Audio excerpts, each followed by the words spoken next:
Hello, my dearest history slumberers, and welcome back to the warm, comforting embrace of historical inevitability. Tonight, we're not just dipping our toes, but rather elegantly fainting into the lukewarm, mineral rich waters of the Italian peninsula. We are about to embark on a long, meandering journey through a story so rich with drama, pasta, and questionable political decisions that it's guaranteed to soothe your weary minds. Before we dive into the glorious, chaotic mess that is Italian history, let me first extend a profoundly sleepy, yet deeply sincere, thank you to the wonderful patrons who keep this historical ship afloat. To the ever-vigilant sound shepherd, Bartholomew, may your audio waves be as gentle as a Tuscan breeze. To the indomitable Amelia Pond, a name that suggests both adventure and a quiet place to reflect. To Sir Reginald Featherbottom III, whose name alone is a historical artifact. And, of course, a special, drowsy shout-out to Espresso Shot of Love. Thank you for bringing that caffeinated passion to our sleepy little corner of the internet. You are the sturdy, if slightly over-caffeinated, pillars upon which this empire of slumber is built. Now, let us turn our weary gaze to the very beginning, to a place and a time long before the scream of a Ferrari engine or the existential angst of a Fellini film. Let's talk about the land itself. Italy, the boot. A geographical shape so iconic, so unapologetically itself, that it seems to be kicking Sicily into the Mediterranean for reasons we can only speculate upon. But this boot, my friends, was not made for walking. At least, not easily. The geography of Italy is a cruel joke played by a tectonic plate with a flair for the dramatic. It is a land of mountains. So many mountains. The Alps, that magnificent, jagged crown to the north, act as a formidable barrier, separating Italy from the rest of Europe as if to say, we'll be joining you, but on our own terms, and after a lengthy lunch. Then you have the Apennines, the spiny backbone running down the entire length of the peninsula, dividing east from west with stubborn geological pride. This mountainous terrain meant that for much of its history, Italy wasn't a unified concept but a patchwork of isolated valleys and coastal plains, each with its own dialect, its own favorite type of cheese, and its own deeply ingrained suspicion of the people in the next valley over. Communication was, to put it mildly, a nightmare. Imagine trying to organize a national potluck. By the time the invitation, carried by a mule with a bad attitude, reached the southern villages, the party in the north would have been over for 3 generations, and the original hosts would be nothing but dust and a lingering family feud over a stolen olive press. This geographical fragmentation is the secret ingredient in the grand, often baffling, recipe of Italian history. It's why the country was a mosaic of city-states, kingdoms, and papal territories for centuries, each convinced it was the center of the universe. The Romans, bless their ambitious hearts, were the first to look at this geographical train wreck and say, yes, we can pave that. They were the masters of infrastructure, the ancient world's most obsessive civil engineers. They built roads like the Via Appia and the Via Flaminia not just for trade, but to stitch the peninsula together, to impose a sense of unity through sheer, relentless pavement. These roads were the arteries of the empire, allowing legions to march and tax collectors to scurry with terrifying efficiency. But even the Romans couldn't fully conquer the stubborn spirit of regionalism that the mountains had nurtured. Now, let's talk about the people who first called this dramatic landscape home.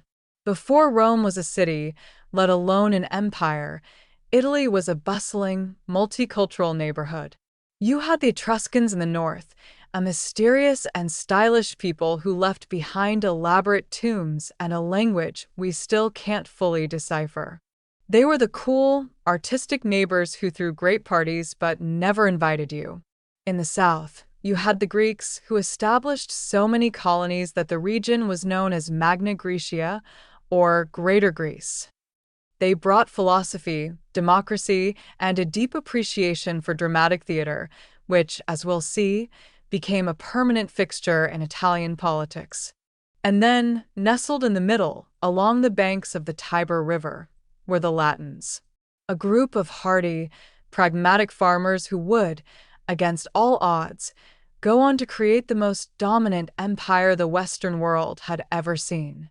The story of Rome's founding is, of course, shrouded in the kind of myth that only a truly great civilization can invent for itself. The tale of Romulus and Remus, the twin brothers suckled by a she-wolf, is a masterpiece of branding. It's a story that says, we are not just any people. We are descended from the gods and raised by wild animals. Do not mess with us. It's the ancient equivalent of a corporate mission statement written by a marketing genius with a fevered dream. But the reality was likely far less glamorous. Rome probably began as a collection of small, dusty villages on a few strategic hills, a place where farmers gathered to trade their wares and complain about the weather. It was not a place you would have picked as a future global superpower. And yet, something in the Roman character, a potent cocktail of discipline, ambition, and a complete lack of irony, set them on a path to world domination. They were, in essence, the ultimate project managers. They took the best ideas from their neighbors, Etruscan engineering, Greek philosophy, Samnite military tactics, and perfected them. They were the cover band that became more famous than the original artists. Their rise was not meteoric. It was a slow, grinding, and incredibly violent process. For centuries, Rome was locked in a brutal struggle for control of the Italian peninsula. They fought the Etruscans, the Samnites, the Gauls, and anyone else who dared to stand in their way. These were not polite, well-mannered conflicts. These were bloody, drawn-out wars that shaped the Roman psyche. They developed a culture that was deeply militaristic, where the highest honor a man could achieve was to die for the Republic. Their politics, their religion, their very sense of identity were all forged in the crucible of constant warfare. The Samnite Wars, in particular, were a brutal slog that lasted for half a century. The Samnites were tough, mountain-dwelling warriors who gave the Romans a run for their money. But the Romans had a secret weapon: relentless, stubborn persistence. They might lose a battle, or even several battles, but they would never, ever quit. They would simply retreat, regroup, and come back with more soldiers, more roads, and more grim determination. By 290 BC, they had finally subdued the Samnites and established themselves as the dominant power in central and southern Italy. This victory brought them face to face with the Greek city-states in the south, who, in a moment of panic, called for help from a man named Pyrrhus of Epirus. Pyrrhus was a brilliant general, a cousin of Alexander the Great, and he arrived in Italy with a formidable army that included 20 war elephants. The Romans had never seen elephants before, and their first encounter with these giant, trumpeting beasts was, to put it mildly, a traumatic experience. Pyrrhus won the first two battles, but his losses were so great that he famously remarked, "One more such victory, and we are undone." This gave us the term Pyrrhic victory, a reminder that sometimes winning can feel an awful lot like losing. Eventually, the Romans figured out how to deal with the elephants. Pro tip: poke them with sharp things, and Pyrrhus, exhausted and out of resources, packed up his remaining pachyderms and went home. With the Greeks defeated, Rome now controlled the entire Italian peninsula, from the Po Valley in the north to the very tip of the boot. They had unified Italy through conquest, creating a confederation of allies and subjects that would provide the manpower and resources for their next, even more ambitious, project: the conquest of the Mediterranean. And that, my sleepy friends, brings us to Carthage. A great maritime power based in modern-day Tunisia, Carthage was Rome's only real rival for control of the Western Mediterranean. The clash between these two superpowers was inevitable, a historical showdown of epic proportions. The Punic Wars, as they came to be known, were a series of three brutal conflicts that would determine the fate of the ancient world. The First Punic War was a naval struggle for control of Sicily. The Romans, being a land-based power, had no real navy to speak of. But that didn't stop them. In a remarkable feat of reverse engineering, they captured a Carthaginian warship and, using it as a blueprint, built an entire fleet from scratch.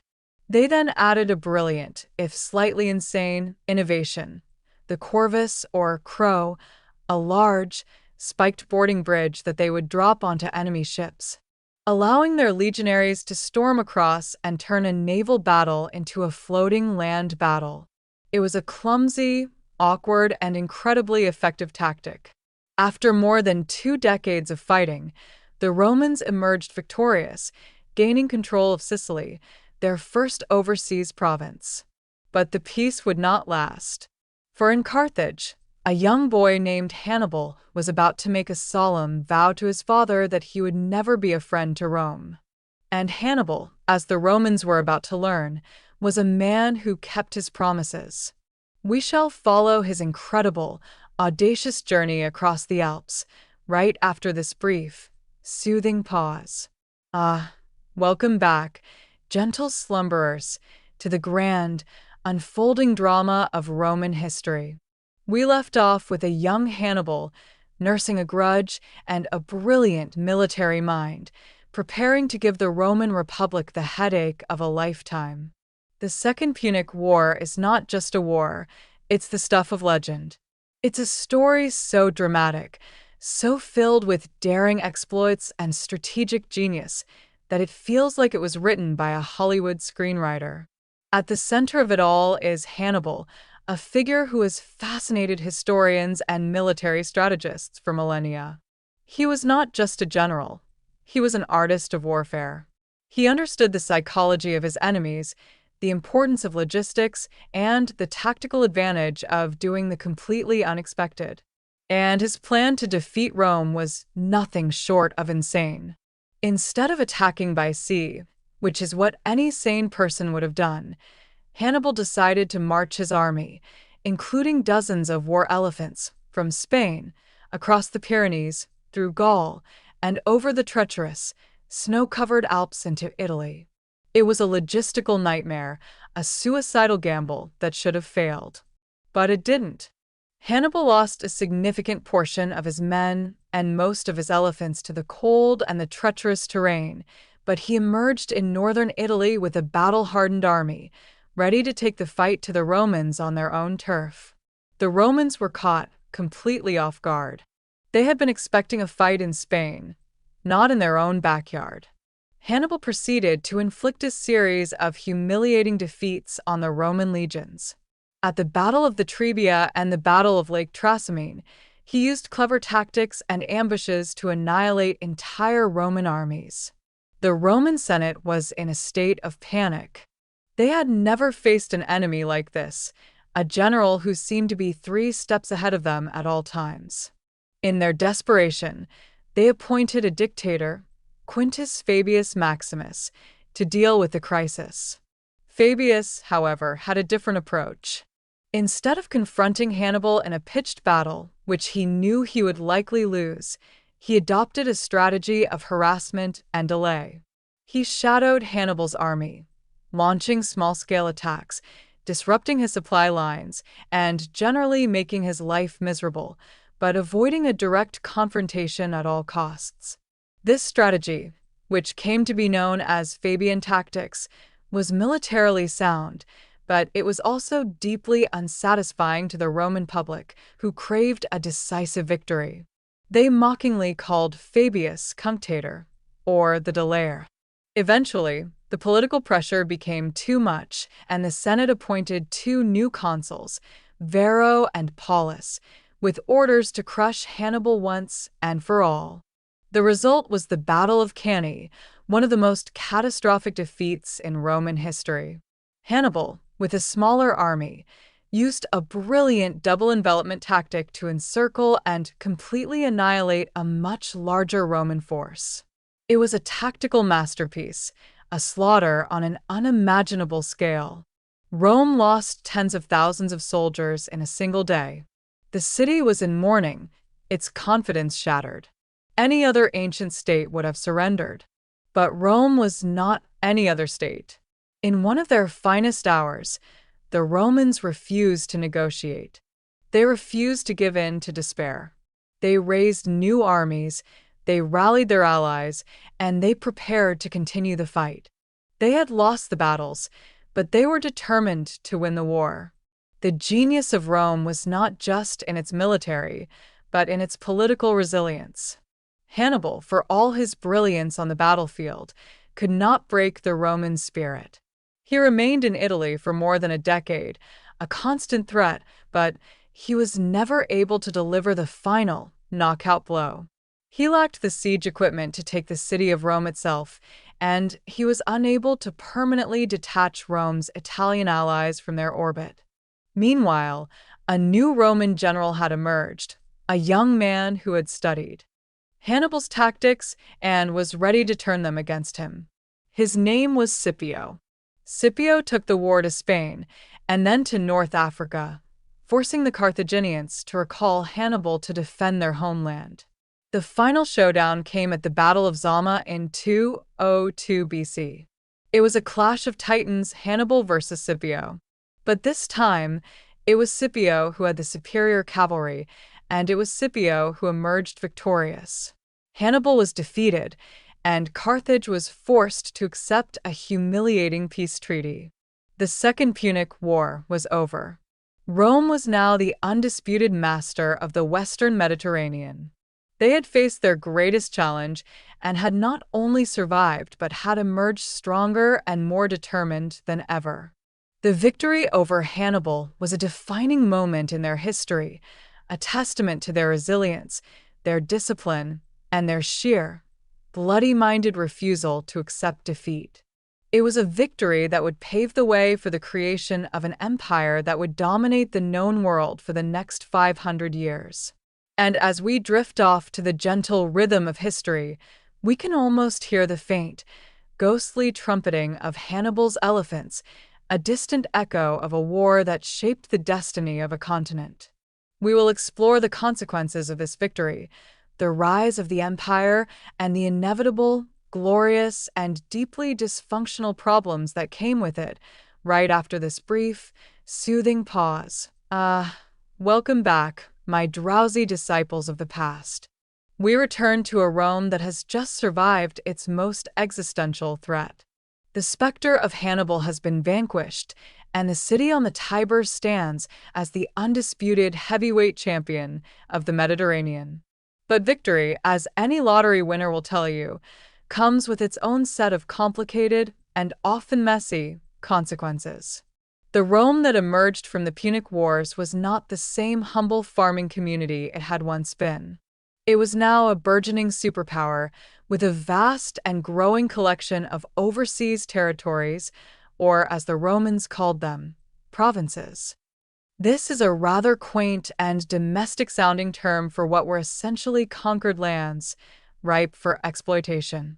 The acquisition of this empire had a profound and destabilizing effect on Roman society. The traditional Roman farmer, the backbone of the old republic, found himself in a precarious position. While he had been off fighting Hannibal, his small family farm had often fallen into disrepair or been swallowed up by the burgeoning latifundia, massive agricultural estates owned by the wealthy elite and worked by an ever-increasing supply of slaves captured in Rome's endless wars. These small farmers, displaced from their land, flocked to the city of Rome, creating a large, unemployed, and increasingly restless urban proletariat. This was a ticking time bomb at the heart of the Republic. The city became a chaotic, overcrowded, and deeply unequal place. While the super-rich, like the Senator Crassus, who famously said that no man was truly wealthy unless he could afford to field his own army, were building lavish villas and indulging in decadent feasts. The poor were crammed into rickety, fire-prone apartment buildings called insulae and survived on a government handout of bread. It was a recipe for social unrest, a stark division between the haves and the have-nots that would eventually tear the republic apart. The political system, designed for a small city-state, was completely inadequate for governing a vast empire. The Senate, once a venerable body of elder statesmen, became a battleground for ambitious and power-hungry aristocrats, each vying for personal glory and wealth. The traditional values of the republic, duty, honor, and service to the state, were gradually eroded by a new culture of individualism, greed, and cutthroat competition. Into this volatile mix stepped a pair of brothers who dared to challenge the status quo, Tiberius and Gaius Gracchus. The Gracchi brothers were aristocrats themselves, but they were also reformers who saw the writing on the wall. They recognized that the plight of the landless poor was a threat to the stability of the state, and they proposed a series of radical land reforms aiming to redistribute public land from the wealthy elite to the dispossessed farmers. This was, to put it mildly, not a popular idea with the senatorial class. They saw the Gracchi as dangerous demagogues, stirring up the mob to threaten their wealth and power. The story of the Gracchi brothers does not have a happy ending. Both Tiberius and Gaius, in their turn, were murdered by mobs of senators and their supporters, their reform efforts brutally crushed. Their deaths marked a turning point in Roman history. It was the moment when political violence became an acceptable tool for resolving disputes. The Rubicon had been crossed, not by an army, but by a precedent. The murder of the Gracchi opened the floodgates to a century of civil war, political instability, and bloodshed. The late Republic was a brutal and chaotic period, a time of ambitious generals, private armies, and political assassinations. It was the age of Marius and Sulla, two rival generals who marched their armies on Rome itself, purging their political enemies and setting a terrifying new standard for political discourse. It was the age of the Great Slave Revolt led by Spartacus, a Thracian gladiator who led an army of escaped slaves on a 2-year rampage through Italy, shaking the foundations of the Roman state. And of course, it was the age of Julius Caesar. Caesar was the ultimate product of this chaotic era. He was a brilliant general, a charismatic politician, a gifted writer, and a man of boundless ambition. He was a populist who championed the cause of the people, but he was also an aristocrat who understood the game of power better than anyone. He formed a political alliance with two other powerful figures, Pompey and Crassus, known as the First Triumvirate. Together, they dominated Roman politics, carving up the empire between them. Caesar's ticket to glory was the conquest of Gaul, modern-day France. For nearly a decade, he waged a brutal and brilliant campaign, subjugating the Gallic tribes and extending Roman territory to the English Channel. His exploits, which he chronicled in his famous Commentaries on the Gallic War, made him a military hero and the wealthiest man in Rome. His success, however, made his rivals in the Senate, particularly his former ally Pompey, deeply nervous. They saw him as a threat, a man whose popularity and military power could make him a king.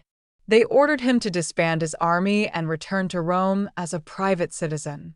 Caesar knew that to do so would be to leave himself vulnerable to his political enemies. He was faced with a choice: obey the Senate and face certain political ruin, or defy them and plunge the Republic into another civil war. On a fateful day in 49 BC, Caesar made his decision. He led his army across the Rubicon River, the northern boundary of Italy, an act that was tantamount to a declaration of war. The phrase "crossing the Rubicon" has ever since meant to pass a point of no return. The civil war that followed was a global conflict, fought across the entire expanse of the Roman world. Caesar, with his loyal and battle-hardened legions, proved to be an unstoppable force. He defeated Pompey in Greece, chased him to Egypt, and, in a rather awkward turn of events, got himself entangled in a local power struggle between the young pharaoh Ptolemy XIII and his ambitious sister, Cleopatra. Caesar, ever the opportunist, sided with Cleopatra, becoming her lover and helping her secure the throne of Egypt. After a series of whirlwind campaigns in Africa and Spain, where he mopped up the last of the Pompeian resistance, Caesar returned to Rome as the undisputed master of the Roman world. He was made dictator for life, and he embarked on a series of ambitious reforms aimed at addressing the deep-seated problems that had plagued the late Republic. He reformed the calendar, he planned massive public works projects, and he extended Roman citizenship to many of the provincials. But his accumulation of power and his increasingly monarchical style deeply offended the traditional sensibilities of the Roman aristocracy.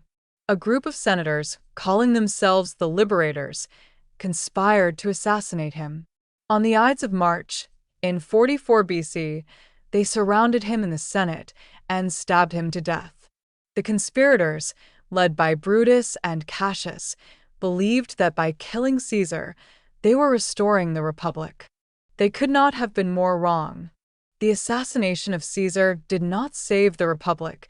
It plunged it into yet another round of bloody civil war. The power vacuum left by Caesar's death was filled by two men, his loyal right-hand man, Mark Antony, and his young and previously unknown grandnephew and adopted son, Octavian. Antony and Octavian, along with a third general named Lepidus, formed the Second Triumvirate, and together they hunted down and defeated Caesar's assassins. But their alliance was a temporary one, a marriage of convenience that was destined to fall apart. The final showdown came between Antony and Octavian. Antony, who had taken control of the eastern provinces, had fallen under the spell of the captivating Egyptian queen, Cleopatra. Their love affair was not just a personal scandal, it was a political crisis. Octavian, a master of propaganda, portrayed Antony as a decadent, Eastern-style monarch, a man who had gone native and was betraying his Roman heritage. The final battle took place at Actium, a naval engagement off the coast of Greece in 31 BC. Octavian's fleet, commanded by his brilliant admiral, Agrippa, crushed the combined forces of Antony and Cleopatra. The lovers fled back to Egypt, where they committed suicide, leaving Octavian as the sole, undisputed ruler of the Roman world. The long, bloody century of civil war was finally over. The Roman world, exhausted and traumatized by generations of internal conflict, breathed a collective sigh of relief. The peace that Augustus brought, the Pax Romana, was not just a political achievement, it was a psychological necessity. People were desperate for stability, for a return to normalcy, for a world where they didn't have to worry about which ambitious general was going to march on Rome next. Augustus, with his quiet, unassuming demeanor and his talk of restoring the Republic, was the perfect man for the moment. He was the calm, reassuring voice that the world needed to hear. He was the therapist that an entire civilization desperately needed to see. He understood that after a century of chaos, people didn't want more revolution. They wanted a good, long nap. And Augustus was more than happy to provide the lullaby. The Republic was dead, and in its place, a new political order was about to be born. Octavian, the quiet, unassuming young man who had been dismissed as a mere boy, had outmaneuvered and outlasted all his rivals. He was now faced with the monumental task of rebuilding a shattered world and creating a stable and lasting peace. He would do so with a political genius and a subtlety that was truly remarkable. He would call himself princeps, or first citizen, and he would claim to have restored the Republic. But in reality, he had created an empire, and he would be its first emperor. And as we drift into a deeper state of relaxation, we can ponder the irony of it all, that the man who brought peace and stability to Rome was the one who had to destroy the very system he claimed to be saving. We will explore the golden age of the Roman Empire, the Pax Romana, and the long, slow, and surprisingly comfortable decline that followed, right after this brief, soothing pause. A very sleepy welcome back to the land of emperors, aqueducts, and existential dread. We return to find young Octavian, having successfully navigated the treacherous waters of civil war and eliminated all his rivals, standing alone at the pinnacle of Roman power. The Republic is a ghost, a memory whispered in the corridors of a Senate that has been thoroughly declawed. The world holds its breath, wondering what this quiet, calculating young man will do next. Will he be another king, another tyrant, another Caesar? Octavian, however, was far too clever for that. He understood that the Romans had a deep-seated, almost allergic, reaction to the word king. So, he embarked on a political rebranding campaign of epic proportions. He didn't declare himself emperor. Instead, he restored the Republic. It was a work of political theater so brilliant, so audacious, that it deserves a standing ovation. He gave the Senate back its powers, he respected the old traditions, and he insisted that he was merely the princeps, the first among equals. It was, of course, a complete fiction. In reality, he held all the real power. He controlled the army, the treasury, and the vast network of patronage that made the Roman world go round. He had created a monarchy, but he had wrapped it in the comforting, familiar packaging of the Republic. It was a political masterstroke, and it worked. The Senate, grateful to be alive and still in possession of their fancy togas, showered him with honors. They gave him the name Augustus, the revered one, a title that carried with it a sense of divine authority. And so, Octavian became Augustus, the first Roman emperor, the man who would preside over the beginning of the longest period of peace and prosperity the Western world had ever known, the Pax Romana, the Roman peace. The Pax Romana was not, it should be said, a time of universal peace. The Romans were still constantly fighting barbarians on the frontiers of the empire. But for the vast majority of people living within those frontiers, from the sun-baked plains of Spain to the fertile crescent of the Middle East, it was a time of unprecedented stability. The endless, destructive civil wars were over. The pirates had been cleared from the Mediterranean. The roads were safe, the trade routes were open, and the economy was booming. It was a golden age, a time when the Roman Empire was at the height of its power and prestige. Augustus was not just a political genius, he was also a master administrator. He professionalized the army, he reformed the tax system, and he embarked on a massive building program that transformed the city of Rome. He famously boasted that he had found Rome a city of brick and left it a city of marble. He built temples, theaters, aqueducts, and public baths, creating a capital that was a worthy reflection of the empire it ruled. He also, in a rather less glamorous but equally important move, established a fire brigade and a police force, making Rome a safer, if still incredibly crowded, place to live. But the Augustan age was not just about peace and prosperity. It was also about social engineering.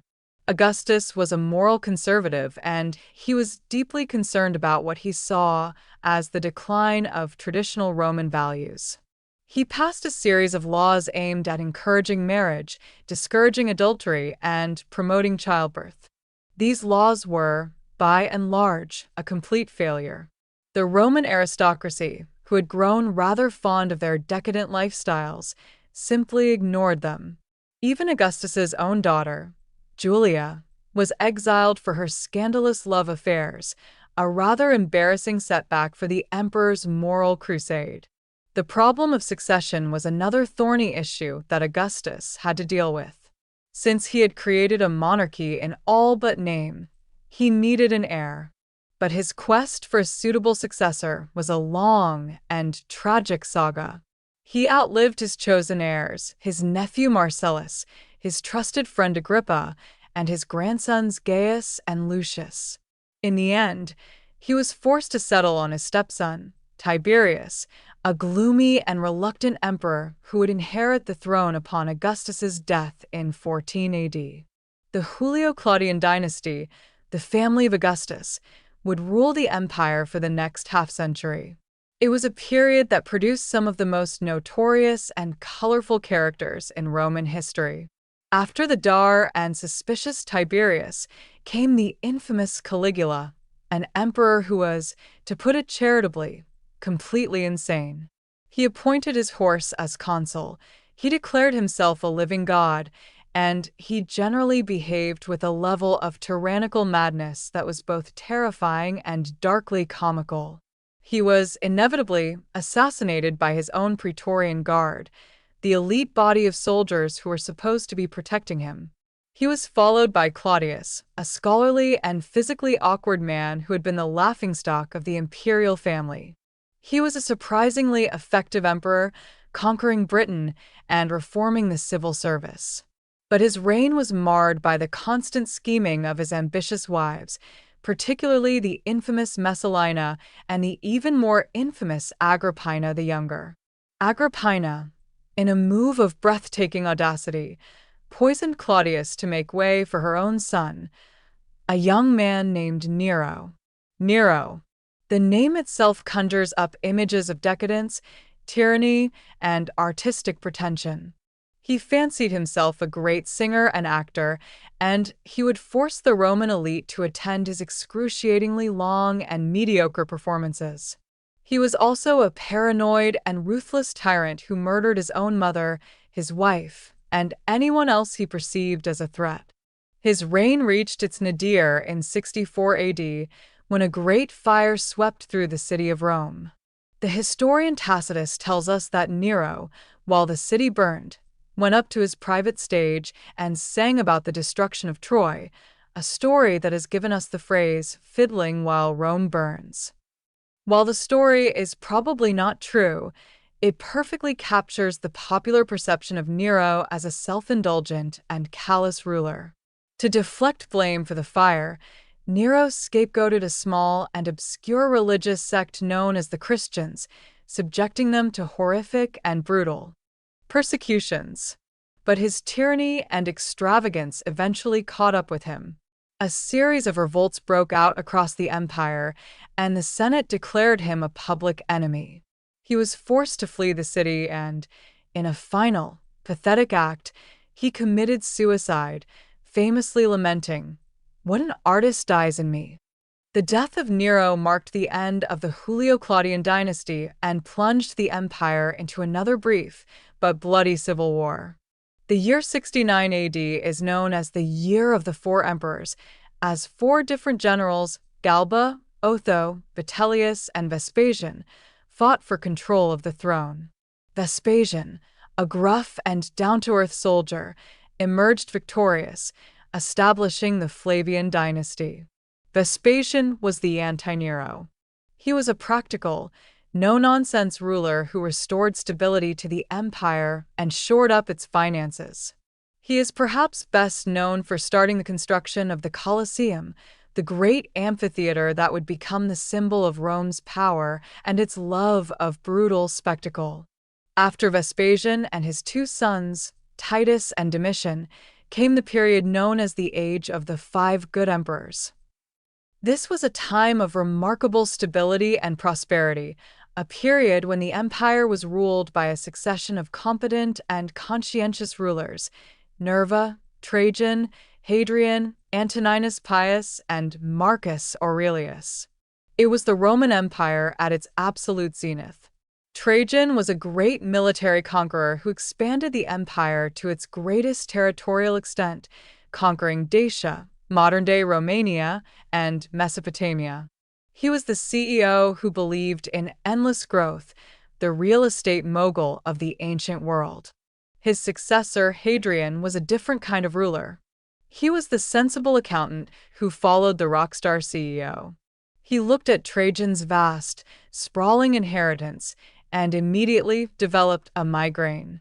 He realized that the empire was overstretched and unsustainable. He pulled back from some of Trajan's recent conquests and focused on consolidating and defending the frontiers. He is most famous for building Hadrian's Wall in northern Britain, a massive, coast-to-coast stone fence that was essentially the ancient world's biggest "Do Not Disturb" sign. It was a declaration that Rome was officially tired of expanding. The last of the good emperors was Marcus Aurelius, the philosopher king. He was a Stoic, a man who believed in duty, reason, and self-control. He spent much of his reign on the northern frontier, fighting off barbarian incursions, and it was there, in his military tent, that he wrote his famous Meditations, a collection of personal reflections that has become a classic of Stoic philosophy. It is a deeply moving and profoundly human document, a glimpse into the mind of a man who is struggling to be a good and just ruler in a difficult and violent world. But Marcus Aurelius, for all his wisdom, made one fatal mistake. He broke with the tradition of adopting a worthy successor and instead appointed his own son, Commodus, to succeed him. Commodus was a disaster. He was a vain, cruel, and self-indulgent tyrant who fancied himself a gladiator and would fight in the Colosseum, a spectacle that deeply shocked the Roman elite. His reign marked the end of the Pax Romana and the beginning of a long, slow, and surprisingly comfortable decline. The stability of the 2nd century gave way to the chaos and crisis of the 3rd. The empire was beset by a host of problems: civil war, barbarian invasions, economic collapse, and a series of short-lived and ineffective emperors. It was a time of profound instability, a period when the empire seemed to be on the verge of collapse. The so-called crisis of the 3rd century was a perfect storm of military, political, and economic disasters. The system of imperial succession had completely broken down. Emperors were no longer chosen by the Senate or by adoption. They were made and unmade by the legions. In a span of just 50 years, from 235 to 284, there were more than 20 recognized emperors and countless other usurpers and pretenders. Most of them died violent deaths, often at the hands of their own soldiers. It was a deadly game of musical thrones, and it plunged the empire into a state of almost constant civil war. At the same time, the empire's frontiers were under attack from all sides. In the north, the Germanic tribes, the Goths, the Franks, and the Alemanni, were launching increasingly bold and destructive raids across the Rhine and Danube rivers.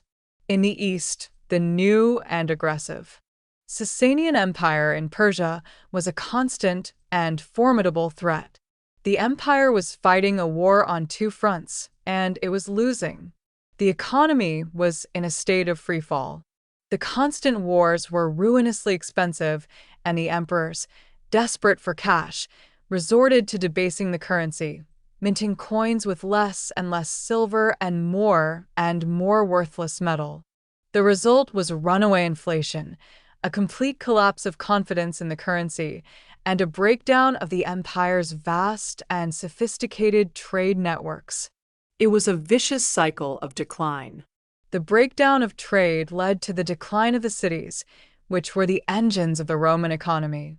The decline of the cities led to a decline in tax revenues, which made it even harder for the state to pay its soldiers and defend its frontiers. It was a slow, grinding process of disintegration, a process that seemed, for a time, to be irreversible. And yet it did not collapse. It was saved, at least temporarily, by a series of tough, no-nonsense soldier emperors, men like Aurelian and Diocletian, who rose from the ranks of the army to restore order and stability. Diocletian, in particular, was a radical reformer. He recognized that the empire was too large and too complex to be ruled by a single man. So, he divided it into two halves, an Eastern and a Western empire, each with its own emperor. He also created a system known as the tetrarchy, or rule of four, with a senior and junior emperor in both the East and the West. It was a bold and innovative solution to the crisis of the 3rd century, and it brought a much-needed period of stability. But it also, in a way, sowed the seeds of the empire's eventual division. And it was during this period of crisis and transformation that a new force was rising, a force that would ultimately change the course of Western history: Christianity.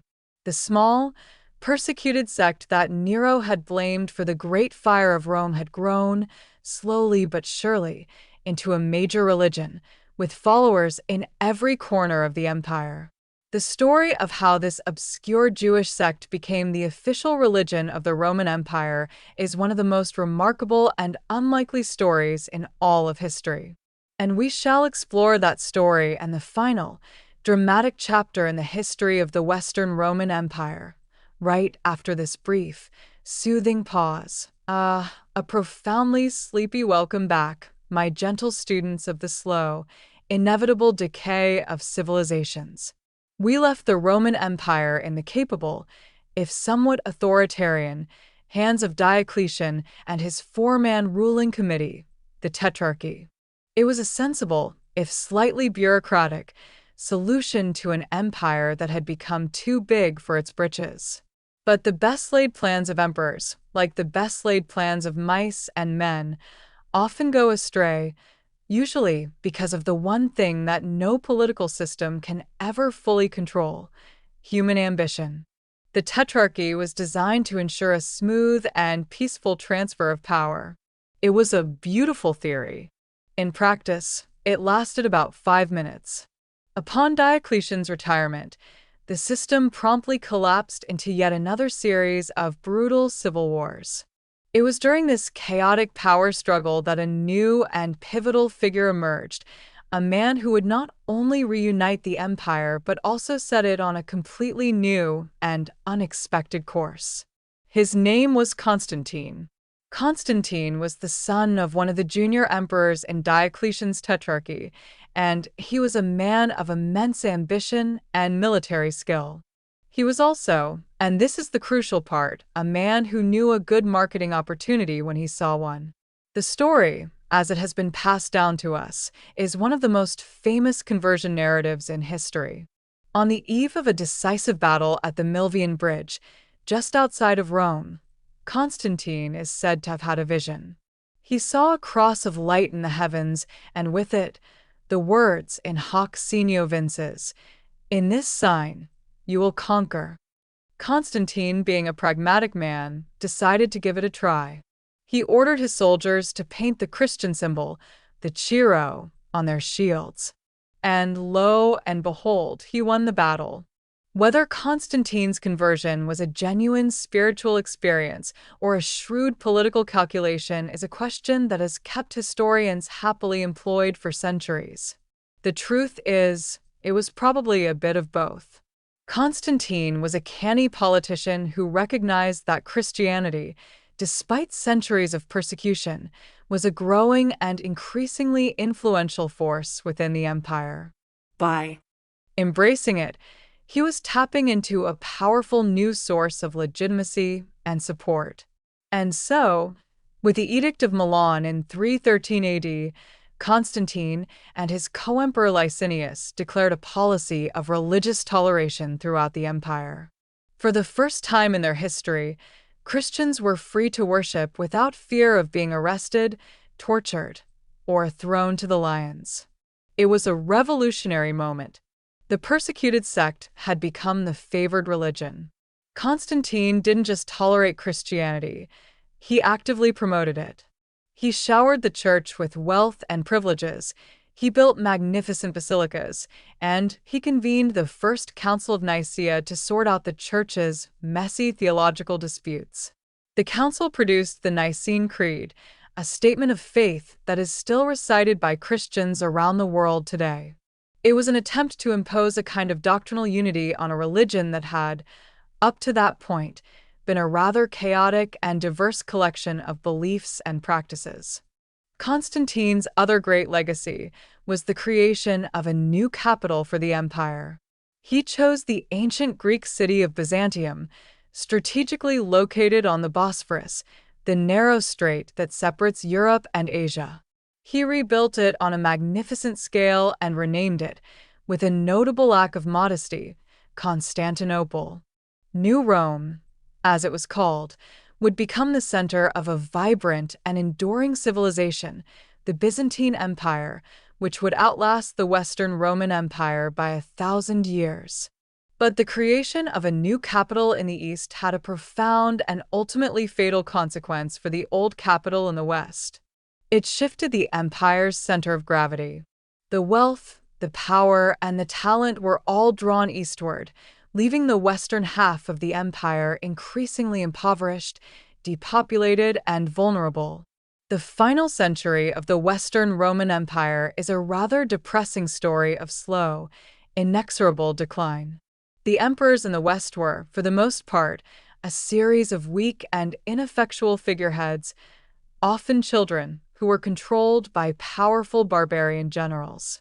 The empire was beset by a host of intractable problems, a shrinking economy, a corrupt and inefficient bureaucracy, and a constant, grinding pressure on its frontiers from a host of Germanic tribes, the Goths, the Vandals, the Franks, and the Angles and Saxons, who were themselves being pushed westward by the arrival of a terrifying new force from the steppes of Central Asia, the Huns.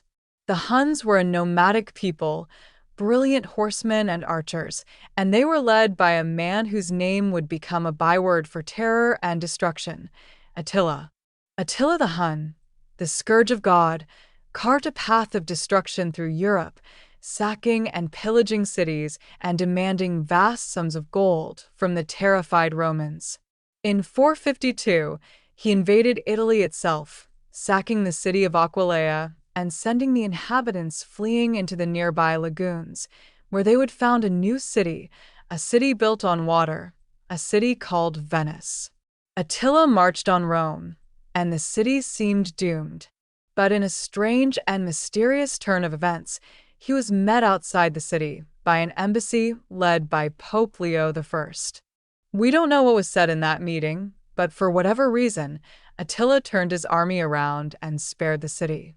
It was a massive propaganda victory for the papacy, cementing its growing prestige and authority. But the reprieve was only temporary. The Western Roman Empire was living on borrowed time. In 455, the city of Rome was sacked again, this time by the Vandals, a Germanic tribe who had established a kingdom in North Africa. The Vandal sack was so thorough and destructive that it has given us the word vandalism. The final, pathetic end came in 476 AD. A Germanic chieftain named Odoacer, who was the commander of the Roman army in Italy, deposed the last Western Roman emperor, a young boy ironically named Romulus Augustulus, little Romulus Augustus. Odoacer didn't bother to appoint a new emperor. He simply sent the imperial insignia to the emperor in Constantinople and declared himself king of Italy. And that was it. After more than 1,000 years of history, the Western Roman Empire had ceased to exist. There was no great cataclysm, no final, epic battle. It was more like a slow, whimpering fade to black. The fall of Rome was not the end of the world, but it was the end of a world order. The unity and stability of the Pax Romana were gone, replaced by a fragmented and violent landscape of competing barbarian kingdoms. Italy, the heartland of the old empire, was now just another one of those kingdoms. Odoacer's reign was relatively brief. He was soon confronted by a new and formidable rival, Theodoric the Ostrogoth. Theodoric, who had grown up as a hostage in Constantinople and was a great admirer of Roman civilization, invaded Italy at the behest of the Eastern Emperor. After a long and bloody war, he defeated and killed Odoacer and established his own Ostrogothic kingdom in Italy. Theodoric was an able and enlightened ruler. He respected Roman law and institutions, he patronized art and architecture, and he tried to create a society where Goths and Romans could live together in peace. His reign, based in the city of Ravenna, was a kind of Indian summer for Roman civilization in Italy, a brief period of peace and stability before the next storm. And that storm came, once again, from the east. The emperor in Constantinople, a man named Justinian, was a man with a dream. He dreamed of restoring the Roman Empire to its former glory, of reconquering the lost western provinces and reuniting the two halves of the empire. It was a grand, ambitious, and ultimately ruinous vision. Justinian's general, the brilliant Belisarius, invaded Italy and began a long and brutal war against the Ostrogoths. The Gothic War, as it is known, lasted for nearly 2 decades and completely devastated the Italian peninsula. The cities were destroyed, the countryside was ravaged, and the population was decimated by war, famine, and plague. In the end, the Byzantines, as the Eastern Romans are now known, were victorious. Italy was once again part of the Roman Empire. But it was a hollow victory. The Italy that Justinian had liberated was a shattered and impoverished land, a shadow of its former self. And the Byzantine reconquest would not last. It was a Pyrrhic victory of the highest order. The empire, exhausted by the long war and bankrupted by Justinian's ambitions, simply did not have the resources or the manpower to hold on to its prize. The Italy they had saved was a desolate, depopulated wasteland, a ghost of its former self. The great cities were in ruins, the aqueducts were broken, and the fields were untilled. The population had been decimated by 2 decades of relentless warfare, famine, and the arrival of a horrific new plague, the so-called Plague of Justinian, which swept through the Mediterranean world, killing millions and leaving a trail of devastation in its wake. It was into this shattered and vulnerable land that the Lombards arrived in 568. The Lombards were a Germanic people, and our historical sources, mostly written by their Roman enemies, paint them as a particularly fierce and uncivilized bunch. They swept into northern Italy with little resistance. The exhausted Byzantine garrisons either fled or were quickly overwhelmed. The Lombards established their capital in Pavia, and from there, they spread out, conquering much of the northern and central parts of the peninsula. They were not, however, able to conquer the entire peninsula. The Byzantines, with their control of the sea, managed to hold on to a series of coastal territories, including the area around Ravenna, the Exarchate of Ravenna, Rome, Naples, and the southern tips of Calabria and Apulia. The Lombard invasion was the final nail in the coffin of Italian unity. The peninsula was now definitively and tragically split. The dream of a single, unified Italy, the legacy of Rome, was shattered, and it would not be revived for another 1,300 years. This division between the Lombard kingdom and the Byzantine territories would have profound and lasting consequences. It created a political and cultural fault line that ran right through the heart of the peninsula, a fault line that can still, in some ways, be detected today. Just a few years after Justinian's death, a new Germanic tribe, the Lombards, swept into Italy. The Lombards were a fierce and warlike people, and the exhausted and overstretched Byzantines were unable to stop them. The Lombards conquered much of northern and central Italy, establishing their own kingdom with its capital at Pavia. The Byzantines managed to hold on to a few coastal territories, including Rome, Ravenna, and the south of Italy. The Lombard invasion was a pivotal moment in Italian history.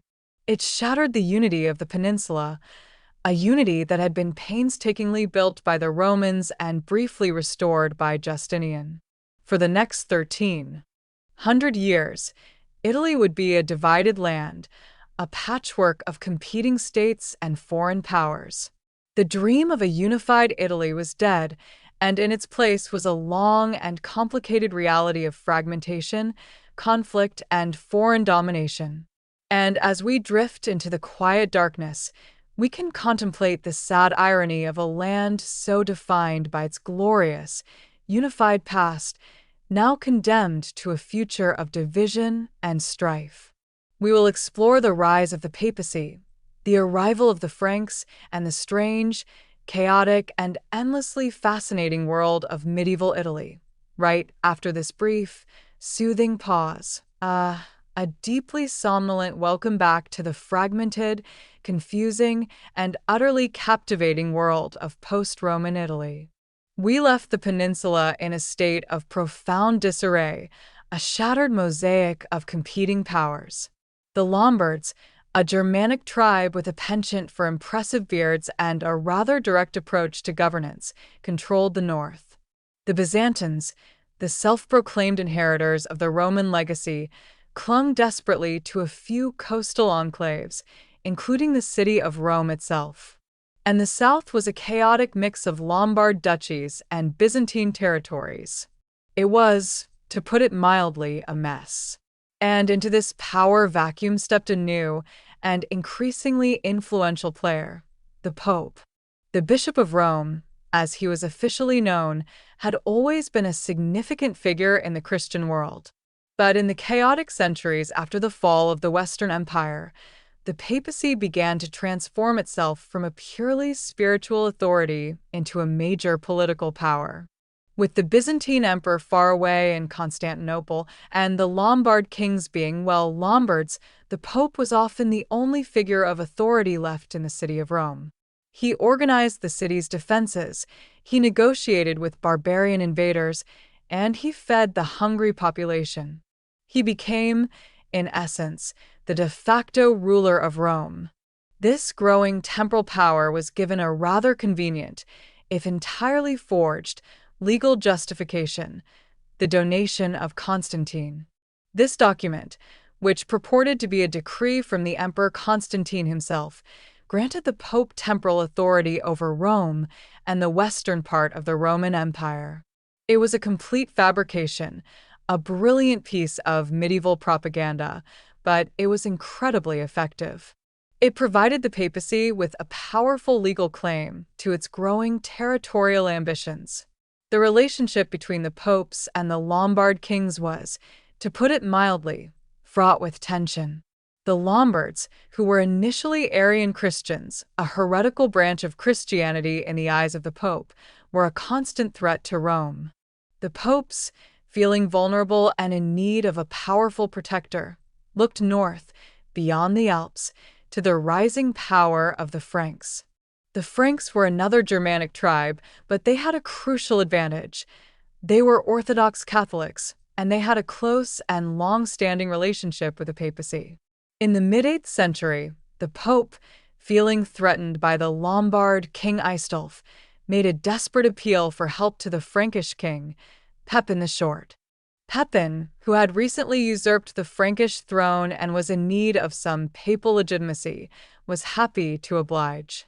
He marched his army into Italy, defeated the Lombards, and donated the conquered territories to the Pope.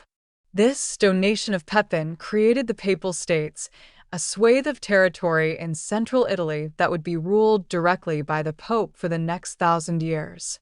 It was a momentous development, one that would have profound and lasting consequences for the history of Italy.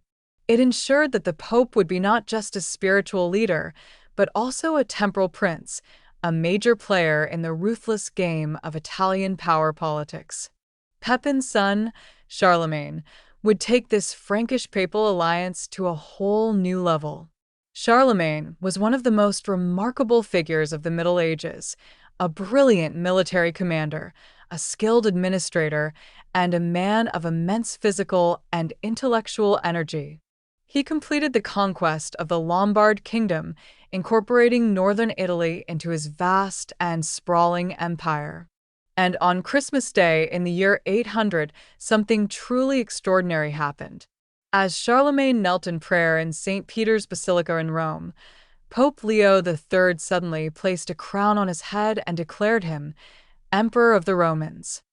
The Western Roman Empire, which had been defunct for over 300 years, was reborn. Or was it? The coronation of Charlemagne was a deeply ambiguous event. Who was in charge here? Was it the Pope, who had bestowed the imperial crown, or was it the emperor, who now held the title? This question of who held ultimate authority, the Pope or the emperor, would dominate European politics for centuries, and Italy would be its primary battleground. Charlemagne's empire, for all its grandeur, was a personal creation, held together by the force of his personality. After his death, it quickly fragmented. His grandsons divided the empire into three parts, and the Italian portion, along with the imperial title, became a bone of contention for a series of weak and ineffectual rulers. The dream of a unified Christian empire had faded, and Italy once again descended into a state of political chaos. The 9th and 10th centuries were a dark and violent time for Italy. The peninsula was ravaged by a new wave of invasions. The Muslims, or Saracens, as the Christians called them, established a powerful emirate in Sicily and launched devastating raids along the Italian coast. The Magyars, a nomadic people from the east, swept into northern Italy on horseback, leaving a trail of destruction in their wake. The papacy itself fell to its lowest ebb, a period known as the Saeculum Obscurum, or the Dark Age. The papal throne became the plaything of powerful and corrupt Roman aristocratic families who installed a series of debauched and incompetent popes. It was a time of profound instability and violence, a time when the very survival of civilization in Italy seemed to be in question. But out of this chaos, a new political order began to emerge. In the north, the cities, which had shrunk and decayed after the fall of Rome, began to experience a remarkable revival. They became vibrant centers of trade and commerce, the engines of a new and dynamic economy. And as they grew in wealth and confidence, they began to demand a greater degree of autonomy. They formed communes, self-governing city-states that would become the dominant political force in northern and central Italy for the next several centuries. These communes were a uniquely Italian phenomenon. They were republics, governed by elected officials, and they were fiercely independent. Cities like Milan, Florence, Venice, and Genoa became powerful and wealthy states in their own right, with their own armies, their own laws, and their own fiercely competitive foreign policies. They were hotbeds of innovation, creativity, and, it must be said, almost constant warfare. The history of the Italian city-states is a dizzying saga of shifting alliances, political intrigue, and brutal conflicts. The cities fought with each other, they fought with the local nobility, and most importantly, they fought with the Holy Roman Emperor. The Holy Roman Empire, as the German-based successor to Charlemagne's empire came to be known, had a theoretical claim to sovereignty over Italy. But the Italian communes had other ideas. The long and bitter struggle between the emperor and the Italian city-states, often with the Pope taking sides, is the central drama of medieval Italian history. This conflict gave rise to the famous political factions that divided Italy for generations: the Guelphs, who supported the Pope, and the Ghibellines, who supported the emperor. These labels became a kind of tribal identity, a way of organizing the complex and ever-shifting political landscape. In Florence, for example, the Guelphs and Ghibellines fought a bitter and bloody civil war that lasted for decades. And then, just to make things more confusing, the victorious Guelphs split into two new factions, the Black Guelphs and the White Guelphs, who promptly started fighting each other. It was this chaotic and violent political world that produced one of the greatest figures in all of Western literature, Dante Alighieri. Dante, a white Guelph, was exiled from his beloved Florence, a personal tragedy that he would transform into a literary masterpiece, the Divine Comedy. His epic poem is a journey through hell, purgatory, and paradise, but it is also a deeply personal and political work, a searing indictment of the corruption and violence of his time. While the north was dominated by the communes, the south of Italy followed a very different path. In the 11th century, a new and formidable force arrived in the region, the Normans. The Normans were the descendants of Vikings who had settled in northern France, and they were a restless and ambitious people. A small group of Norman mercenaries, originally hired to fight in the endless local squabbles of southern Italy, quickly realized that the region was ripe for the taking. Led by a remarkable family of adventurers, the Hautevilles, the Normans, in a few short decades, conquered all of southern Italy and Sicily. They drove out the Byzantines, they defeated the Lombards, and they took Sicily from the Muslims. And in 1130, Roger II of Hauteville was crowned King of Sicily, creating a powerful and centralized kingdom that would be one of the most sophisticated and culturally vibrant states in all of Europe. The Norman Kingdom of Sicily was a remarkable melting pot of cultures. The Normans, who were a tiny minority, adopted a policy of religious and cultural toleration. They blended Norman, Italian, Greek, and Arab influences to create a unique and brilliant civilization. The art and architecture of Norman Sicily, with its stunning fusion of Romanesque, Byzantine, and Islamic styles, is a testament to this extraordinary cultural synthesis. The kingdom would later pass to the German Hohenstaufen dynasty, and under the rule of the brilliant and enigmatic Emperor Frederick II, it would become a major center of science, literature, and art. Frederick, who is known as Stupor Mundi, or the wonder of the world, was a man of boundless curiosity and intellectual energy. He was a poet, a scientist, and a patron of the arts, and his court in Palermo was one of the most dazzling in all of Europe. But his constant struggles with the papacy would ultimately lead to the downfall of his dynasty. After Frederick's death, the Pope, determined to eradicate the viper's brood of the Hohenstaufens, invited a French prince, Charles of Anjou, to conquer the kingdom. The arrival of the French led to a period of oppressive rule that culminated in the Sicilian Vespers, a bloody popular uprising against the French in 1282. The rebellion led to the division of the kingdom, with Sicily passing to the rule of the Spanish House of Aragon and the mainland portion, now known as the Kingdom of Naples, remaining under French control. And so, by the end of the 13th century, the political map of Italy had taken on the complex and fragmented form that it would retain for the next 500 years. In the north, a patchwork of fiercely independent and constantly warring city-states. In the center, the Papal States, a temporal kingdom ruled by the Pope. And in the south, two separate kingdoms, Naples and Sicily, that would be a constant source of conflict and a tempting prize for foreign powers. It was a land of dazzling cultural achievements and profound political disunity, a place of brilliant artists and ruthless mercenaries, of pious saints and corrupt popes. It was a land on the cusp of a great cultural rebirth, a flowering of art and intellect that we now call the Renaissance. And as we drift into the warm and comforting embrace of sleep, we can marvel at the beautiful, chaotic, and endlessly fascinating tapestry of medieval Italy. We will awaken to the glories of the Renaissance, the age of Leonardo and Michelangelo, of Machiavelli and the Medici, right after this brief, soothing pause. A most exquisite and drowsy welcome back, my friends, to the land of artistic genius and political incompetence.